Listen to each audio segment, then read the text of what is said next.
मध्य प्रदेश में आने वाले विधानसभा चुनाव में ग्वालियर चंबल क्षेत्र चुनावी अखाड़ा बन गया है। इस इलाके में कांग्रेस की तूती बोलती थी। हालांकि पार्टी को यह फायदा सिंधिया परिवार के कारण मिलता था। इस बार यह फायदा कांग्रेस के पास नहीं होगा। मध्य प्रदेश के ग्वालियर चंबल क्षेत्र में कुल 34 विधानसभा सीटें हैं। इनमें से 7 सीटें एससी वर्ग की हैं। 34 विधानसभा सीटों में से फिलहाल कांग्रेस के पास 26 सीटें हैं। बीजेपी के पास महज 7 विधानसभा सीटें हैं। एक सीट में बीएसपी की जीत हुई थी। इस इलाके में खराब प्रदर्शन के कारण बीजेपी को राज्य की सत्ता से बाहर रहना पड़ा था। यानी यह क्षेत्र कांग्रेस के लिए वरदान रहा है। हालांकि बाद में ज्योतिरादित्य सिंधिया बीजेपी के पाले में चले गए और कांग्रेस को सत्ता से बाहर होना पड़ा।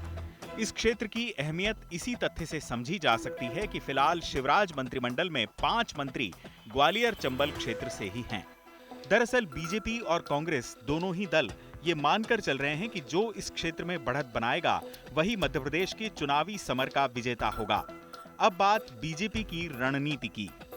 बीजेपी इस क्षेत्र की 34 विधानसभा सीटों पर सबसे ज्यादा फोकस कर रही है।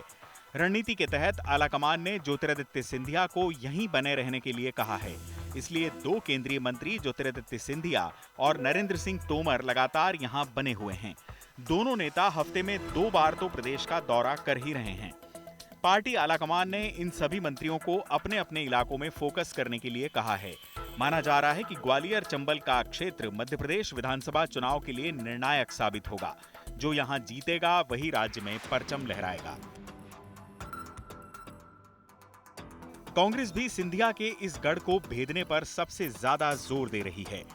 कांग्रेस के दिग्गज लगातार इस अंचल में दौरे कर रहे हैं। इसी इलाके के कांग्रेस विधायक डॉक्टर गोविंद सिंह को पार्टी ने नेता प्रतिपक्ष की जिम्मेदारी दे दी है। अंचल में अच्छा प्रभाव रखने वाले गोविंद सिंह ने सिंधिया को घेरने की कवायद भी शुरू कर दी। कांग्रेस के दोनों पूर्व मुख्यमंत्री कमलनाथ और दिग्विजय सिंह इलाके में दौरा कर जनता की नब्ज टटोलने की कोशिश में जुटे हैं। कांग्रेस के इन दिग्गज नेताओं की नजर चंबल संभाग के ऐसे बीजेपी नेताओं पर भी है जो सिंधिया के पार्टी में आने के बाद असहज महसूस कर रहे हैं। दिग्विजय सिंह 16 से 18 मार्च तक दतिया, शिवपुरी और गुना जिले में कांग्रेस कार्यकर्ताओं और पदाधिकारियों के साथ बैठकें कर 1-to-1 फीडबैक लेंगे।